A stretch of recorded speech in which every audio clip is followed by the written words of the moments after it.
good afternoon. I would like to thank the Rumi Forum for organizing this event and inviting me. Before we start the session, I would like to say a few words. Then we'll listen to Brian Katulis, and then we'll open the floor for the questions. I think this is an important issue. This is an important panel.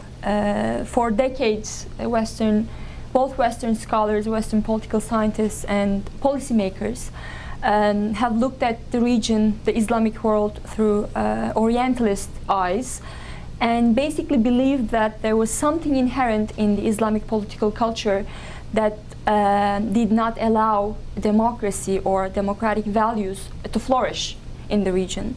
And partly because of that lack of faith, the Western world supported the authoritarian regimes in the world. And yet, if we look at the current uprisings, the popular uprisings in the region, we see that a demand for democracy, demand for freedom and human rights is universal.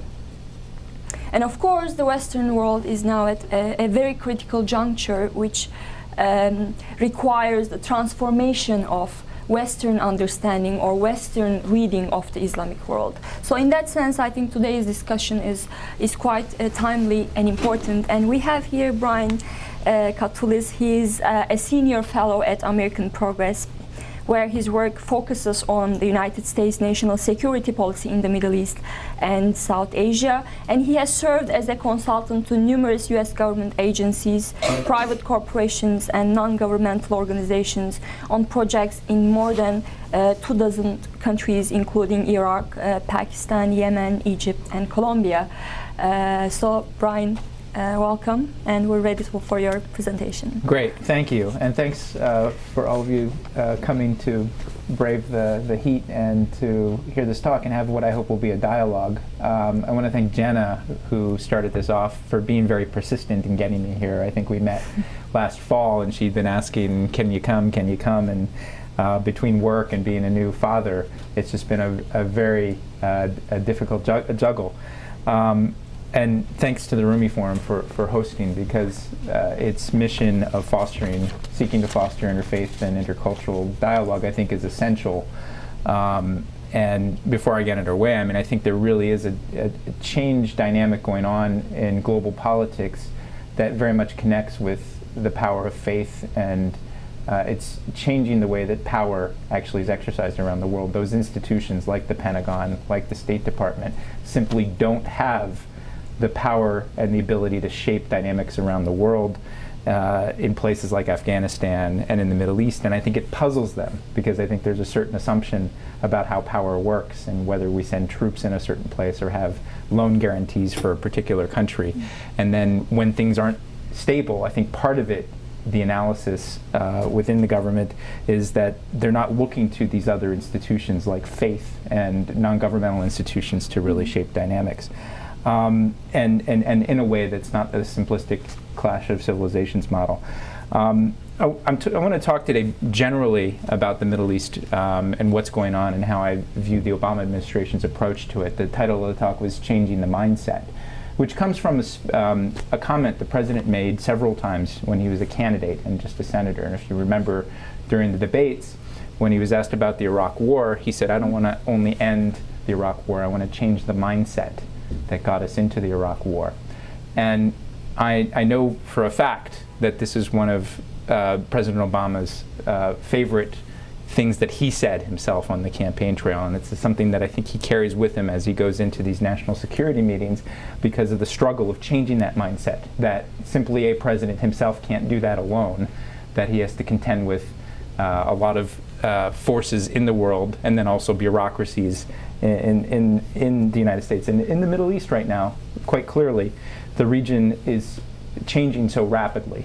And the turmoil, I think, is quite confusing, and this period of transformation is quite confusing. I liken it, from a U.S. policy perspective, to a high-wire juggling act, where there are multiple crises, and we're walking on a very high wire. We drop any of the balls, whether it's Iran, the Arab-Israeli conflict, how we respond to the Arab uprisings, and it's a danger for the region, and it's a danger for us.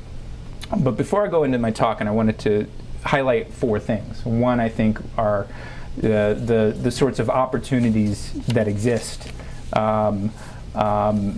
for U.S. policy in the region. Second, the threats.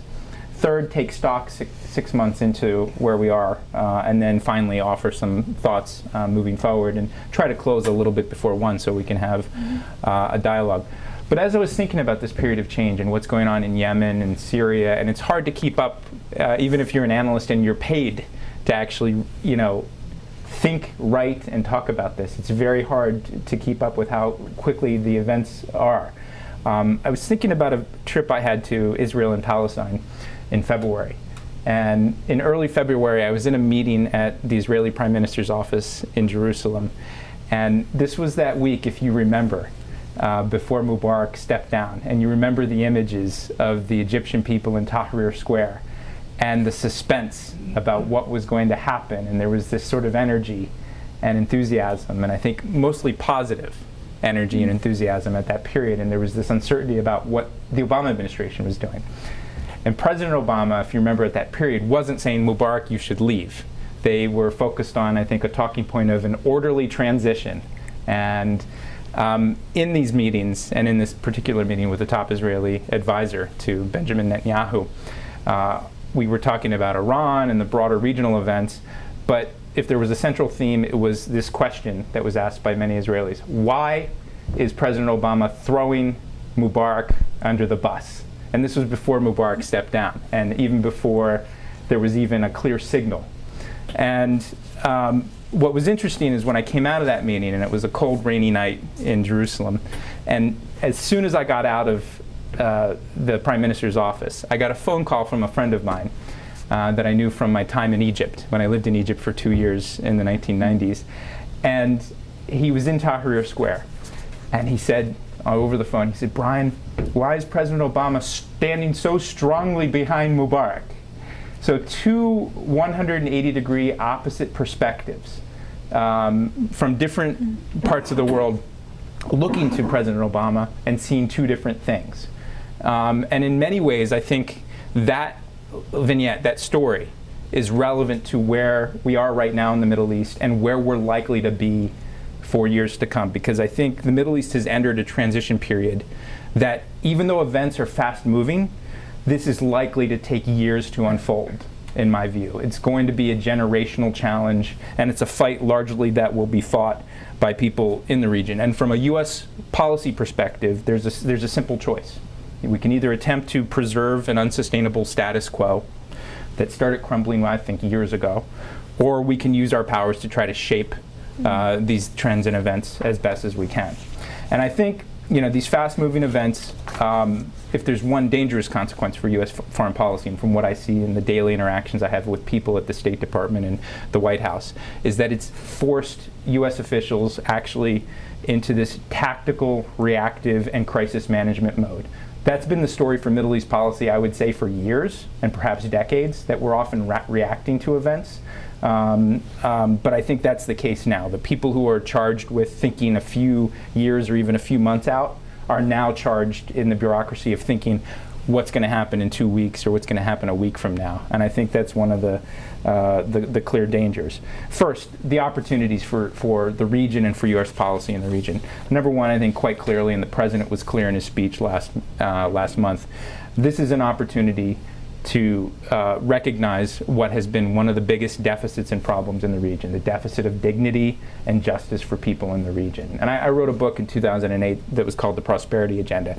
And it had a very simple message. And it said that in geopolitics, we often forget the simple things that drive human behavior and action. And it's that which shapes people's individual lives, whether they feel secure, whether they feel like they have opportunity. And we often look at these complicated regions of the world and forget that simple human factor. And I think what the last 5 or 6 months has reminded us is that there are people in the region, and those people are beginning to shape those dynamics, and we need to help them with that. And I think it's a significant opportunity.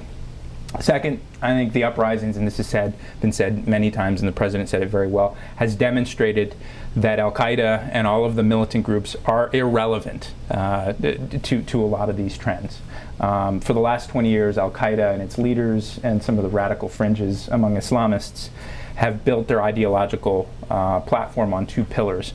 Number one, that there was discontent with autocratic and corrupt governments, and number two, the U.S. was largely behind all of that.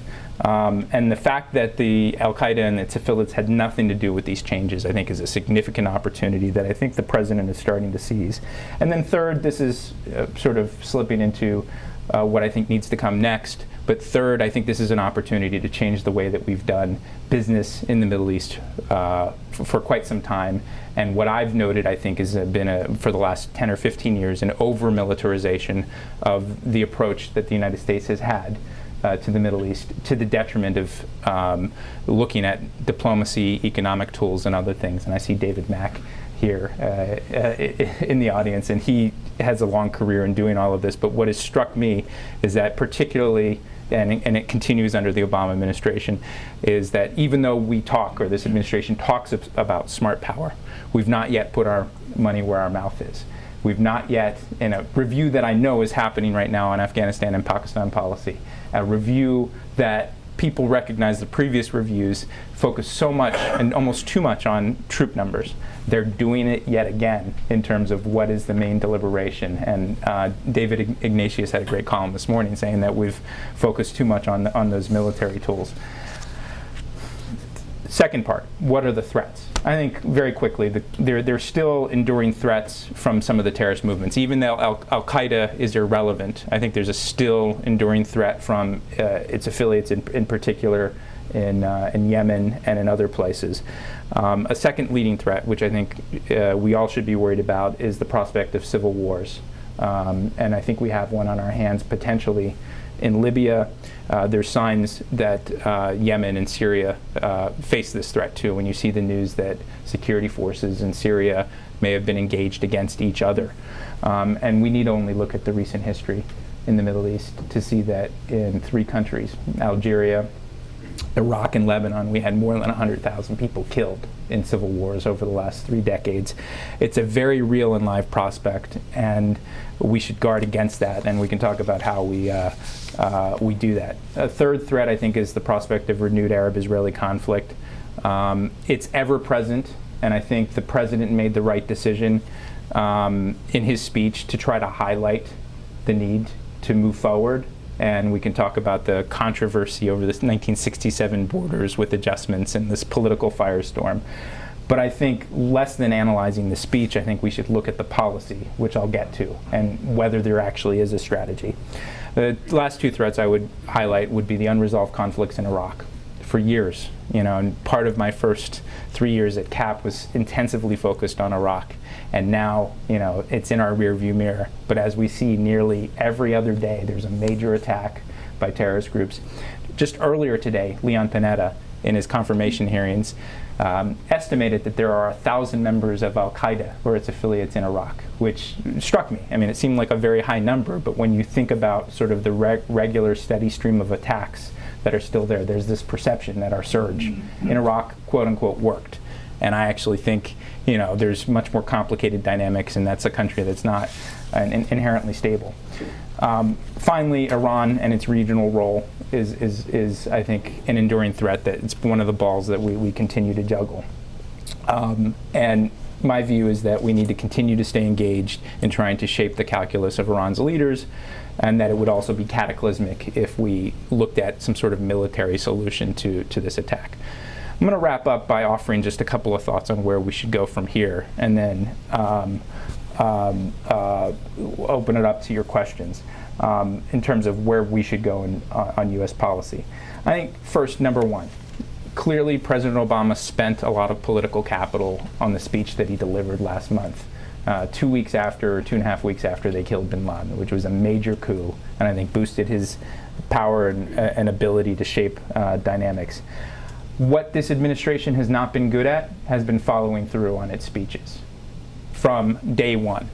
And what worries me, I have a very good friend who works closely with the president. He called me up Thursday night after the speech. He said, well, what do you think?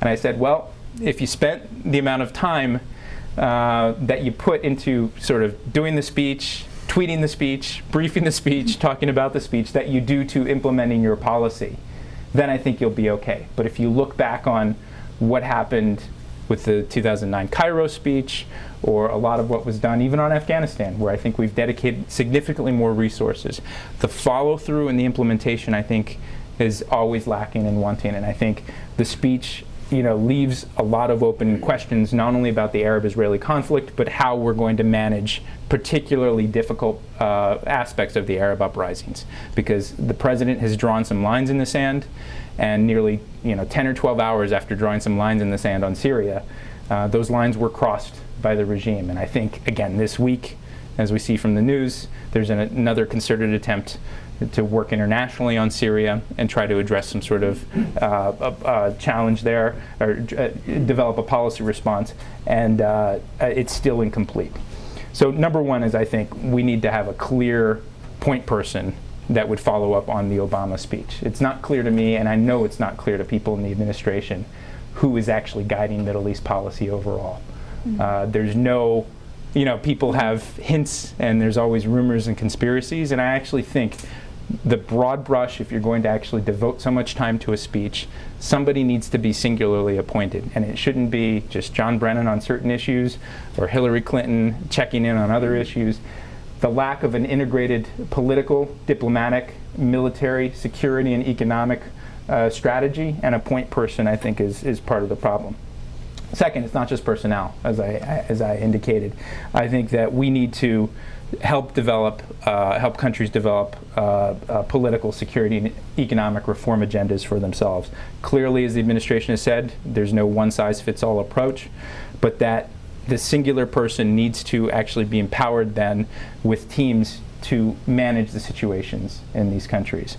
And we need to put more emphasis, as I said earlier, on the different types of power. This administration is doing this, and I think in the president's speech, this was like a prosperity agenda speech. He put a lot of emphasis on the economic support that's essential for Egypt and Tunisia, but it's not enough. And when you look at sort of the lack of capacity, the lack of funding within the State Department or USAID and the other agencies, I think, again, back to the smart power point, we've talked a lot about it, but we've not inherently developed this.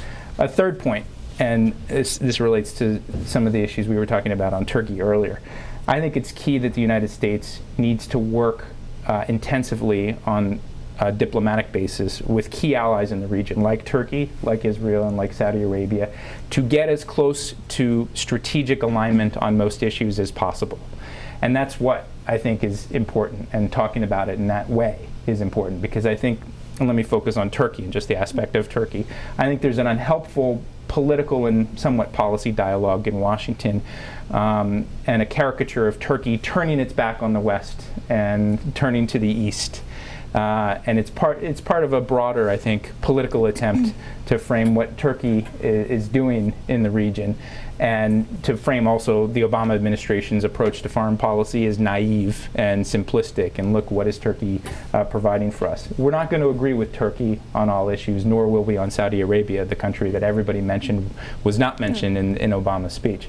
But working to make sure that we're as close together as much as possible on key issues. And I think we are, when you look at Turkey in terms of Afghanistan and Pakistan.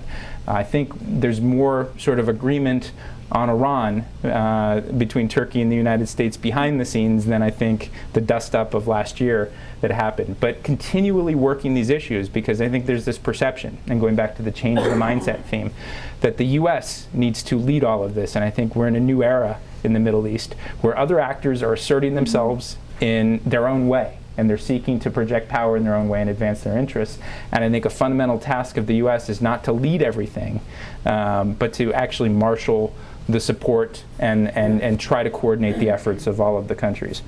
And the two final things I'd say that I think are important for the U.S. moving forward, and I'll mention this just because I think this is a little politically controversial in our political context. I think the U.S. has to prepare for the inevitable growth of the role of political Islam in countries in the Middle East. I mentioned this in a congressional testimony earlier this spring, and nearly all of the Republicans on the committee said, "Are you talking about Sharia and supporting Sharia?" And as we all know, there's about 15 to 20 states that have ballot initiatives that aim to ban Sharia. And this comes at a very politically inconvenient moment where I think in the Middle East, as it opens up, as Egypt opens up, political Islam is going to play a much more dominant role. And the United States needs to learn to live and deal with political Islam. And I think recent experience demonstrates that we've been able to do this. You look at Iraq, and you look at who's leading the government of Iraq, and you look at the fact that we've spent hundreds of billions of dollars in Iraq. We've learned to work with a range of groups that politically have Islamist roots. And I think these groups are essential in terms of the broader effort of trying to marginalize the more fringe radical extremists like Al-Qaeda. So this question of the Muslim Brotherhood came up in a recent meeting I had in the West Wing of the White House. The question of the Muslim Brotherhood, in my view, is one of the strongest tools to try to isolate groups like Al-Qaeda and the radical fringes in a place like Egypt, and that we need to actually not close off opportunities for political change and evolution. And last but not least, I'd say, in terms of U.S. policy, we need to actually have an actual strategy on the Arab-Israeli conflict. I think the Obama administration, quite ironically, has spent a lot more time in its speeches over the last 2.5 years on stressing that resolving the Arab-Israeli conflict is in the U.S. national security interests. You look at the UN General Assembly speech of last year, and nearly a quarter of the speech was dedicated to it. But then you look at what happened just days after that speech, when the direct talks collapsed. It was clear to me, based on discussions with former colleagues of mine, that there was no actual policy plan moving forward. The risk that I think we have right now is the danger of repeating that mistake once again. That the president, I think, expended some political capital last month. He put on the table what I thought were, at least if not parameters, a framework for trying to proceed, and there was a lot of political blowback, even from his own party. I think given that he's crossed that line, what he needs to do is then follow through. And I think there's been some efforts and some meetings, but it shouldn't just be on the sidelines, because if we're going to feature it in our rhetoric, we actually need to have a policy that tries to move that forward. So in conclusion, I mean, I'd say that the region is in turmoil. I think it's hard to articulate, one broad brush, one-size-fits-all strategy for the region. But I think the president has taken rhetorically the right sort of steps of recognizing that this is change that's coming, that it's inevitable, that there are risks of civil war, of prolonged insurgency, of even new regional wars, and that a lot of the problems that existed before these uprisings started, like Iran's nuclear problem, the unresolved Arab-Israeli conflict, Iraq's role in the region, these are challenges that are still there. It's a very tall agenda. I call it Middle East multitasking. But the change is coming. And I recall I was speaking also in February at the Herzliya Security Conference in Israel, which is the major security conference. And there was an analyst from Israel, an American Israeli, who said that the job of the United States in the Middle East for decades has been to preserve the status quo. And it seems to me, this is from this analyst in his words, it seems to me we have a president of the United States who's forgotten the job of the United States, which is to preserve the status quo. And I responded, and I will respond here in conclusion, that the old way of doing business in the Middle East is no longer sustainable. It wasn't sustainable for decades. And it's foolish to stick our head in the sands and pretend that the changes that are evolving throughout the region will be easy, and it also would be foolish to pretend that we can stop them in some sort of way and simply back the powers that be that have ruled the region for a long while.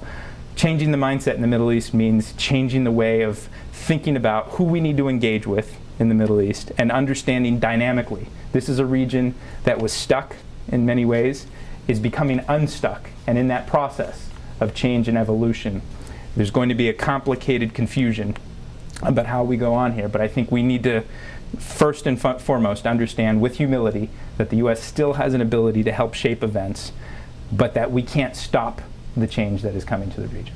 So I'll close there, and I look forward to your questions or comments. Well, thank you, Brian, for very insightful comments. And when you talk about status quo, I think that's the dilemma of Turkey as well, because Turkey has become a status quo power in the region.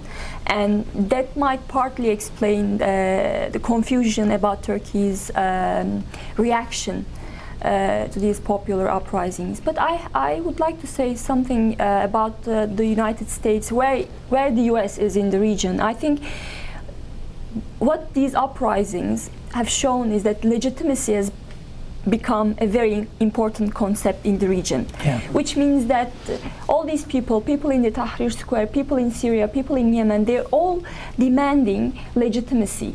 And what does it mean? I think it means that the United States will not really play the leading role in the region because it's lost its legitimacy.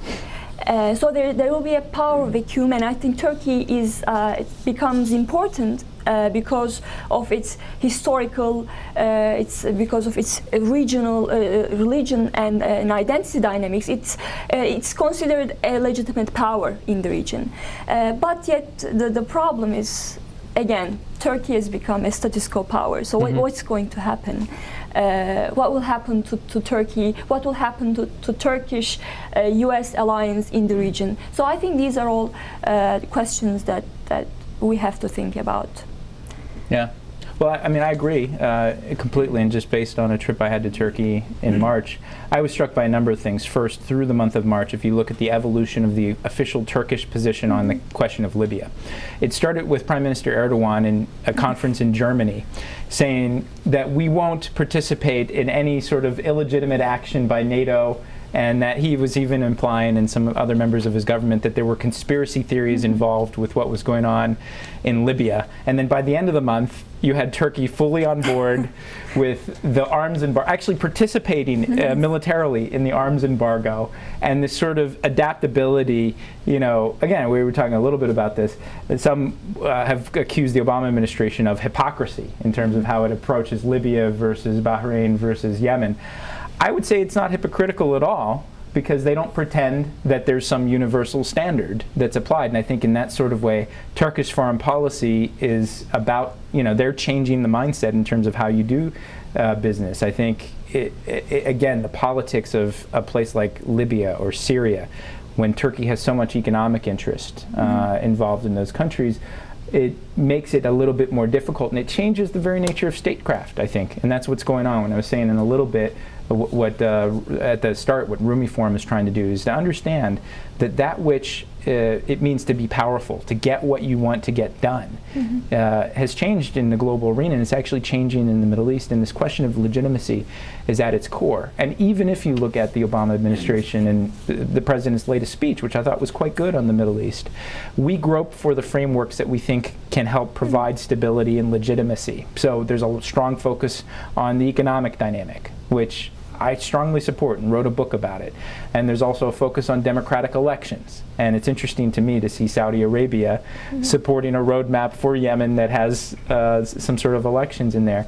But these sorts of what legitimacy consists of in certain countries will be determined by the people themselves.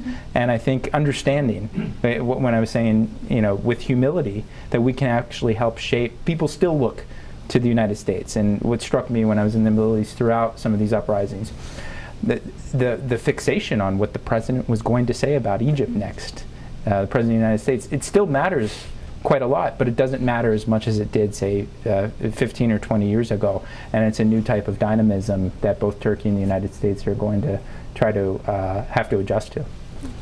Well, the floor is open for questions. Yes, please.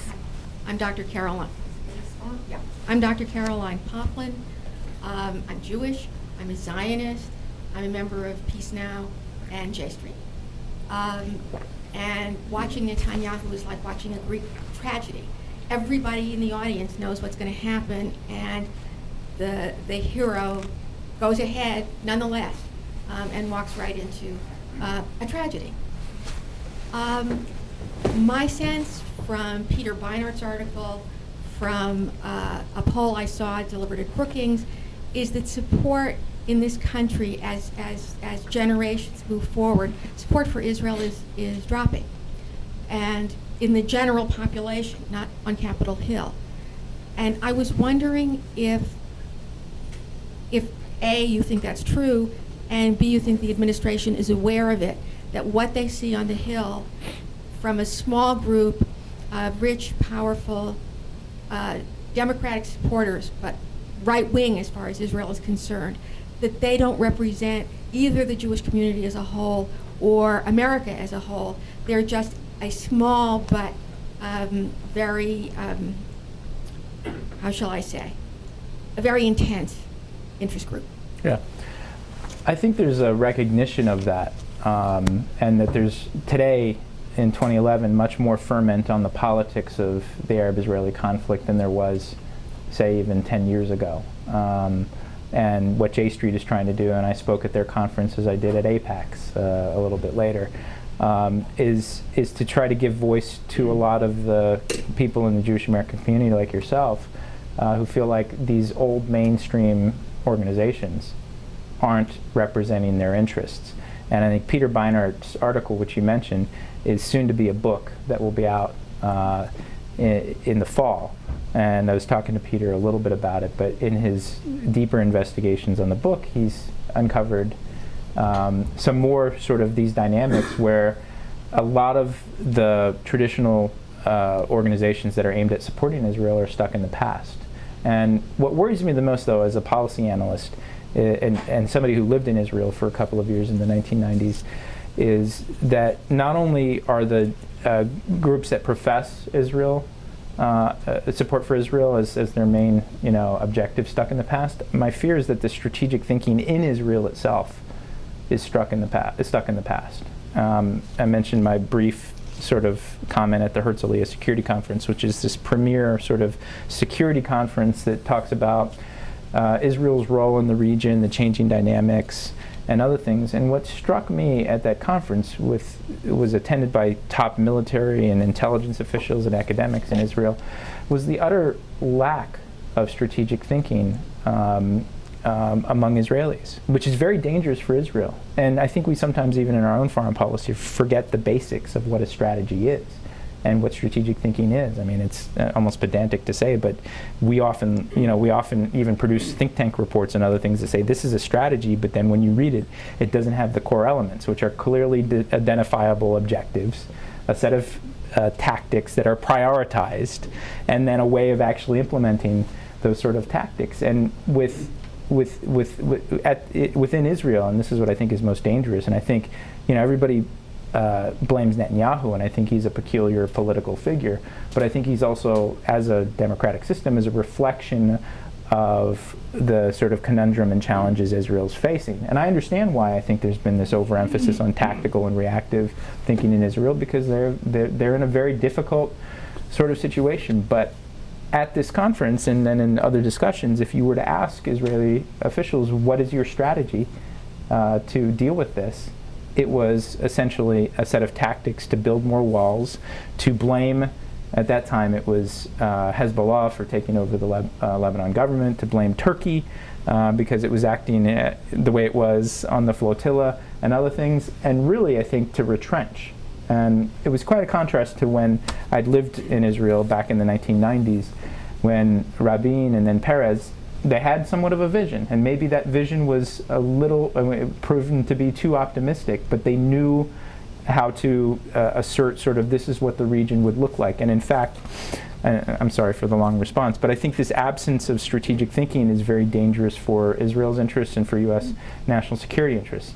And I think if all of these efforts by the Jewish American groups not only get into the sort of tit-for-tat tactical responses to groups like AIPAC, but recognize and acknowledge this very, I think, serious policy challenge, not only a political challenge for Israel itself, because J Street itself professes to be pro-Israel, and I believe it to be. Many Israelis don't think that's the case in the current government. And in fact, I think there have been investigations about this. And that to me is yet another sign of the absence of strategy. And I think, as I said, in Israel earlier this year, Israel's a very strong country. It's a strong horse, if you will, to use the parlance of some people, conservatives here. And the U.S. is a strong horse, but they forget it. in a certain sense, and we forget about the way to shape it. And I think these political efforts, if they reemphasize that sense of confidence, that they can take some risks in the way that Rabin took risks, or some of the previous Israeli leaders, there might be a way to make the security and economic situation for their own people better. Yes, please. Hi, my name is Peter Fettner. I'm a freelance writer and a gardener. All right. I feel like there's a lot of trouble with the American public for Obama. I mean, it's clear to many of us that we need to support democracy, democratic uprisings in the Middle East, help them with transition, especially economic support, prevent economies from collapsing, invest in development, that kind of stuff. But there are a lot of Americans who, number one, are Islamophobic. We have this Terry Jones problem. We have conservatives with their Shira law, terror, all kinds of things like that. And we also have a lot of Americans who, I mean, you said there are a couple of alternatives. You know, one is to try to support the status quo, won't work. Another is to help develop. But there are many, some libertarians, some conservatives, who want to return to a kind of isolationism. And many Americans might say, well, I don't know why we're spending all this money in the Middle East. We're in economic trouble here. Why can't we just be isolationist? Let them do what they're going to do. And so between Islamophobia and isolationism, and the idea of just not being taxed, it looks like Obama's up against a lot of trouble from the American public in pursuing a rational policy in the Middle East. And I wonder if he has a strategy for addressing it. That's a great question. And at this point, I think the honest answer to that question of does he have a strategy to communicate to the American public, I think the answer is no, to a certain extent. And I was looking at some of the most recent public opinion data on where the American public is, on where we are in the world and how they view events. And one of the more interesting data points, about a month after the bin Laden death, there was a quite conflicted response to the question of, has bin Laden's death made us safer, or was it a major impact? And I mean, we don't really essentially know in reality, but this response to this poll was all over the map. And to me, after such a major event, which I think could have been the closing of the door of the post 9/11 period, which on balance, I think a lot of mistakes were made, I think the president has not communicated in ways yet to the American public on foreign policy. He does it more effectively in things like the State of the Union address, where he's one message that I think he's tried to thread through most of his speeches, but not this last Middle East speech, that we need to be strong at home to be strong abroad. But even at that has a hint of isolationism, of we're going to kind of shift resources back home so that we can, so that first step could be interpreted as such. But I think that, the Middle East speech by Obama, another comment I offered was that I think it went over the heads of most Americans, that most Americans today, and I think unfortunately for the last couple of years, have not been very engaged on foreign policy issues, in part because the economic concerns, the jobs, and the healthcare debate has crowded out any sense of discussion. So I think there's a first problem of inattention. When you look back to 2002 to essentially 2006, there was a very intense focus on foreign policy and national security, up into, starting from sort of the midterm elections in 2002, and it was used as a partisan wedge issue, I think, unhelpfully, national security, but at least it was being debated. Today, there's scant mention. We live, and just the people in this room, we're in such a rarefied bubble. And we forget that all the time, that we have the luxury of actually thinking about these sorts of questions. But I think for the last couple of years, there's no appetite among the broader American public, nor is there any direct connection, even though we're still at war in two places. Most Americans don't have a financial stake or a personal stake with a family member. Very small numbers have family members in war zones. So we just don't feel it. My bigger concern is somewhat more of a younger foreign policy analyst who believes that the U.S. needs to stay engaged, is that when I go to Capitol Hill these days, there's very minimal discussion on sort of the bigger foreign policy questions.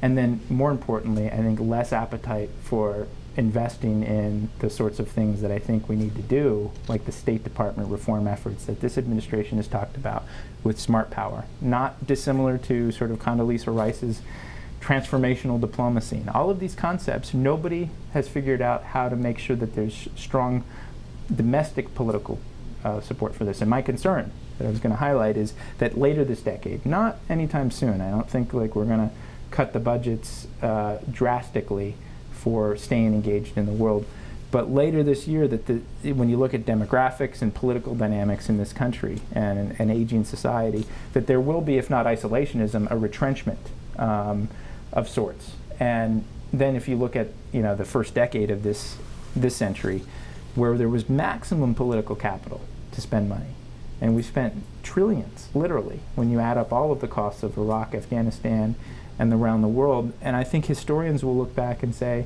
not only were there some strategic and tactical mistakes made, we actually then didn't create sort of the sustainable political domestic support for the U.S. to stay engaged in the world. And I think there won't be any true isolationism given that our economy is so linked to the rest of the world.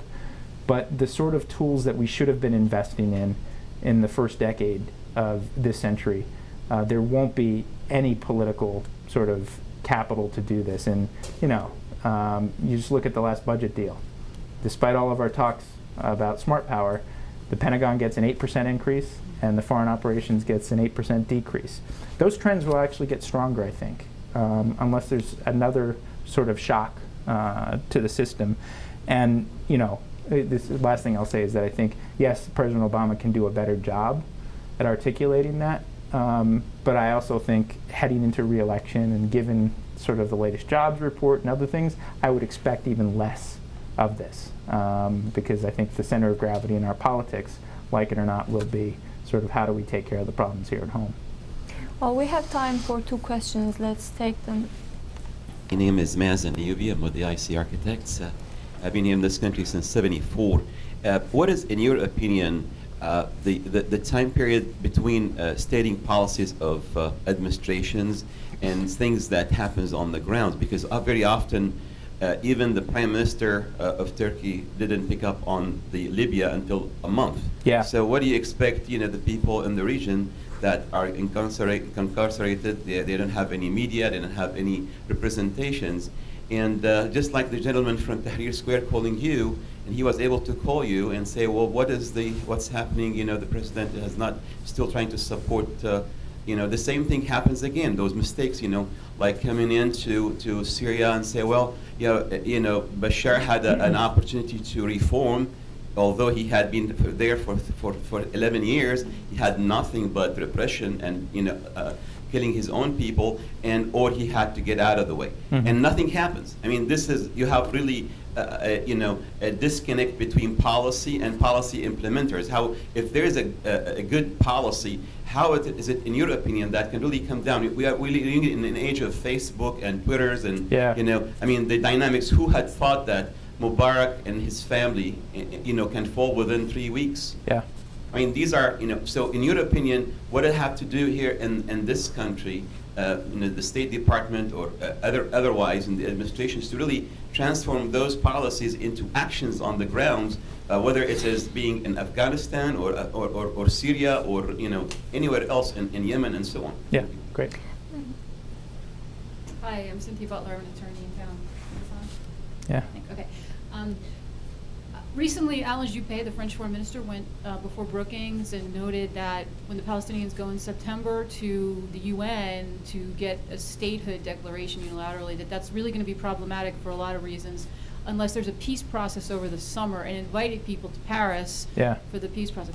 And I was struck by this will turn into a question. I was struck by the fact that he laid out the blueprint already for the conditions for even showing up. He said, here's the deal, gave it to both sides, said, agree to point A, B, C, D, E, F, and then we can talk. And so I'm wondering if you think that's an effective strategy. I mean, he basically required the concessions in advance of showing up, and said, the Palestinians are on board with it, and we think the Israelis might be, and so, then we can talk. What's your view of that as a methodology, as a process for peace, to sort of lay out what the conditions are before you even sort of get to the table? Was that going to be productive, and should we do that? Because the State Department's not agreed to do that at this point. Yeah, great. That's a great question, both of them. First, on what needs to be done. I think the one thing that strikes me about how we first make policy pronouncements and then try to implement policy change is that we've been behind the curve for the last 7 or 8 months on the Middle East uprisings, and I think part of it is structural in how, first just talk about how we talk about change. The White House and State Department Central will always want to try to control the message and have the pronouncements. And I remember in early February when the situation in Egypt was spiraling out of control and in fact caught the administration off guard. If you remember, Hillary Clinton's first response was essentially to downplay the importance of these events. And then I think quite rapidly the following weekend they were changing and she was on the Sunday shows. And the situation, though, if you remember, in Egypt was changing by the hour and was quite dynamic. So the people who are managing the policy on the ground, though, whether it's the ambassador and others from the U.S. policy perspective, don't have the leash generally to go beyond the talking points or the policy prescriptions from Washington. So Middle East is generally 7 to 9 hours ahead of us. And that lag time, I think, became quite evident for those who were watching it very carefully. Those who've worked in the Foreign Service or those who worked in government understand that to be a problem for a long time. But I don't, in part, I think the remedy to that is to empower, people at different and lower levels in the civilian agencies to do more and to say more. But I don't think that will happen. I mean, that's one interesting feature, I think, between what the military does, U.S. military, versus what junior Foreign Service officer can or is capable of doing. There's inherently sort of different roles, obviously, but the military pushes a lot of responsibility necessarily down to the sergeant and to the captain level. What in a theoretical world should happen is that should happen in a parallel way in the civilian agencies. It's not going to happen, I don't think, because again, a lot of diplomacy will want to be controlled, from here in the center, and trying to manage that. I think the one thing, that can be done realistically is to try to get a lot more of our diplomats on the ground outside of the bubbles in which they exist. And I just informally and then off the record, well, we're on the record here, I guess the things on the, I know for a fact that during the Egypt uprisings, we did not have enough of our own U.S. diplomats on the ground in certain places and in certain quarters, and in fact, more people were sent from D.C. Central out to try to understand and take the pulse. And I think there's been this unhelpful dynamic, particularly since the 1998 bombings of the embassies and others, sort of, and the risk aversion among some in the diplomatic corps, some of the rules and regulations. The way we used to do business, I think, during the Cold War with USIS and all of these other tools of reaching out seems soft to people, but I think we need to reinvigorate those sort of tools. They're trying to do that through the social media and other things, but there needs to be more real sort of not lower level, but like many different levels of diplomatic engagement and an encouragement of taking risks and going out and reaching more people.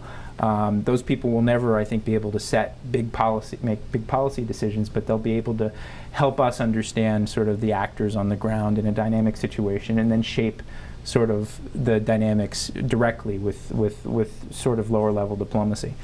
On the French question, I think what the French is doing is just emblematic of what my concern also of if there's no real follow-up policy in the Obama administration, which again, that's a caricature. Secretary Clinton has had some meetings with Saeb Erekat and others, but if there's sort of a perceived gap of a lack of policy, then others will try to fill the space, and I think that's what France is trying to do. On your specific question of, whether concessions in advance will work, or it's, I think, related in some sort of way to whether there should have been a plan thrown down by the by the Obama administration in a certain sense. I don't think it will work, in part because if you look at how the Israelis or the actors will react to it, but in Israel in particular, I think their long-held view was that if we're going to enter into a negotiation, we should enter into it sort of, and they always say without preconditions, even though I think they also have a certain set of preconditions in and of themselves. But I would have low expectations of the French being able to achieve some sort of success, in part because I think how they're viewed by all of the parties involved. And we'll see. I mean, I think this will be a significant test. Clearly the process has been stuck. We can't even call it a process anymore. But I don't know that sort of laying down sort of the concessions will motivate or shape the calculus of both the Israeli and Palestinian leaders to say, I will show up. And I mean, I think Abbas initially said that, yes, I'll do this, but the real test of a policy is the results that it produces. And I would have low expectations, at least at this point, because I think a key part of the Middle East peace process, like it or not, is making sure that the Israeli leaders, whomever's in power at that time, feel comfortable both to enter a process and then second, importantly, to make concessions and negotiate. And I think the U.S. has a very special role in trying to shape that, potentially. But at this stage, I fear that things will be stuck through the summer. I also fear that we'll head towards this showdown in September with no great clarity. I've heard some rumblings over the last day or two about the Palestinians having some hesitation about whether they really want to go to the UN or not.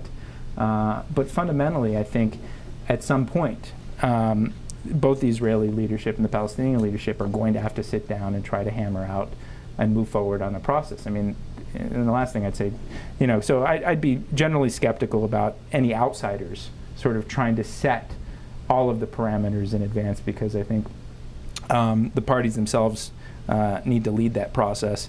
And in general, I would say also that I think the Obama administration, I would expect, despite all of the emphasis in its speech, and what I say, I think they should focus on this, given all of the other problems that they have, and given that George Mitchell departed, I have low expectations that there's a grand strategy to follow up on this, and that we could be in for an interesting September, both with the Egyptian elections and with a potential showdown at the UN. Well, sorry we have to end on an unhappy note, but thank you so much, Brian, and thank you all for coming, and thanks to the Rumi Forum. Thanks.